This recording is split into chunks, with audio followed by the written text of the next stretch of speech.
जी अस्सलाम वालेकुम दोस्तों, कैसे हैं? उम्मीद करता हूँ सब भाई खैर से होंगे। आज की वीडियो है मेरा घर मेरा आशियाना। पहले ये स्कीम 35 लाख तक दे रहे थे, अभी उन्होंने 35 लाख से मोड़ बढ़ा के कर दिए 1 करोड़। तो आप किस तरह से अप्लाई कर सकते हैं, कौन बंदा एलिजिबल है, कौन लोग अप्लाई कर सकते हैं, किस तरह से मिलेगा, सारे सवालों के जवाब आपको दूंगा आज की इस वीडियो में।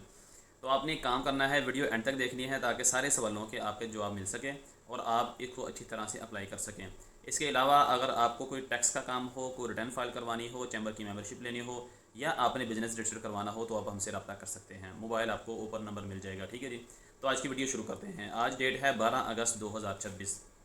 तो सबसे पहला सवाल तो ये है कि वकास भाई कौन बंदा अप्लाई कर सकता है। हर वो बंदा जो सैलरी पर्सन है, जो सैलरी ले रहा है, यानी कि कहीं पे जॉब कर रहा है और उसको हर महीने उसके अकाउंट में सैलरी आ रही है, वो बंदा अप्लाई कर सकता है। इसमें एक चीज़ आपने ये गौर करनी है कि जो सैलरी है कैश में ना मिलती हो, आपके अकाउंट में आती हो। ऐसे नहीं है कि अगर आप 1 लाख सैलरी ले रहे हैं या 2 लाख सैलरी ले रहे हैं तो आपका जो ऑनर है हर महीने आपको कैश में सैलरी दे रहा है, तो वो जो है ना वो परफेक्ट नहीं है। हर वो बंदा जो जिसकी सैलरी अकाउंट में आ रही है ना कम से कम 1 साल से, उसके अकाउंट में सैलरी हर महीने ट्रांसफ़र हो रही है और वो फिर वहाँ से यूज़ करता है, और वो जो सैलरी है वो बिज़नेस जो आपका मालिक है, जो आपका ओनर है, उसके अकाउंट से या उस कंपनी के अकाउंट से आपके पर्सनल अकाउंट में आना ज़रूरी है। ठीक है, ये चीज़ आपने जहन में रखनी है। बड़े लोगों के सवाल हैं, वो कहते हैं वकास भाई हम तो कैश में सैलरी ले रहे हैं, कोई कहता है हमें वो जैस कैश कर देते हैं, कोई कहता है हमें कभी 5,000 कभी 10,000। तो ये सारी चीज़ें आपने देख लेनी है। आप वो बंदा अप्लाई करें जिसकी प्रॉपर सैलरी अकाउंट में आ रही है हर महीने, ताकि ईज़िली बैंक वेरीफाई कर सके। दूसरी चीज़ ये है, लोग ये पूछते हैं कि वकास भाई क्या पेंशन होल्डर अप्लाई कर सकते हैं। तो मेरे भाई जो पेंशन होल्डर हैं, जिनकी पेंशन आती है, वो इसमें अप्लाई नहीं कर सकते। तीसरी चीज़ ये है कि जो लोग बिजनेसमैन हैं, जिसकी दुकान है, कोई फैक्ट्री है, करियाना स्टोर है, या कोई ट्रेडिंग का काम करता है या ई कॉमर्स का काम करता है, तो वो लोग भी अप्लाई कर सकते हैं। लेकिन उसके लिए ज़रूरी ये है कि आपका एंटीन बना हो एफबीआर में, आप इनकम टैक्स रिटर्न फाइल कर रहे हों और आपका बिज़नेस अकाउंट भी हो बैंक के अंदर। उसके बाद आपकी जो शॉप है उसका आपके पास रेंट एग्रीमेंट होना ज़रूरी है, आपका बिजली का बिल होना ज़रूरी है, पीटीसीएल का या बाकी जो बिल हैं वो सारी चीज़ें होना ज़रूरी हैं।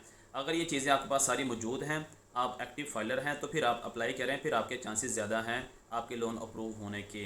ठीक है, लेकिन जो मेन चीज़ें हैं, जो उनकी शराइत हैं, वो आपको ज़हन में होनी चाहिए कि आपके पास या आपके नाम पे पहले कोई भी घर नहीं होना चाहिए। अगर आप अप्लाई कर रहे हैं इस घर के लिए तो आपके नाम पे कोई भी चीज़ या कोई घर ऑलरेडी आपके नाम पे ना हो, अगर हुआ तो आपको ये लोन नहीं मिलेगा। ठीक है।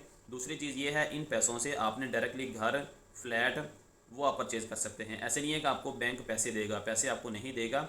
जिस बंदे से आप घर परचेज़ करेंगे, बैंक उसके नाम का पे ऑर्डर बनाएगा और वो घर आपको दिया जाएगा और आप इंस्टॉलमेंट पे करना शुरू कर देंगे। जब इंस्टॉलमेंट ख़त्म हो जाएंगी, जो डॉक्यूमेंट हैं घर के वो बैंक के पास होंगे। जब इंस्टॉलमेंट आप पूरी कर लेंगे फिर आपको वो डॉक्यूमेंट दिए जाएंगे। और अगर आप 1 साल का 5% आपने एक्स्ट्रा पे करना है। अगर आपने 10 साल के लिए अप्लाई कर किया है और आपको लगता है कि यार मैं 3-4 साल के अंदर पैसे पे कर सकता हूँ, तो आप 3-4 साल के अंदर भी पैसे पे कर सकते हैं। वो जो पर एनम आपको 5% पे करना है वो आपने करना है। ठीक है। अगर आप 10 साल में पे करते हैं तो 50% टोटल बन जाएगा। अगर आप 5 साल में कर देते हैं तो 25% बनेगा। इस तरह से जितना आप जल्दी पे कर देंगे लोन, उतना आपको कम जो है ना वो एक्स्ट्रा पे करना पड़ेगा। उसके बाद जब आपका लोन अप्रूवल होगी तो 10% आपने पे करना है। अगर फॉर एग्जांपल 50 लाख अप्रूव हुआ है तो 5 लाख आप पे करेंगे, बकाया 45 लाख जो है ना वो बैंक आपको देगा। अगर आज की वीडियो आपको अच्छी लगी हो, इसको लाइक कर दें, शेयर कर दें, अच्छा सा कमेंट पास कर दें। अल्लाह।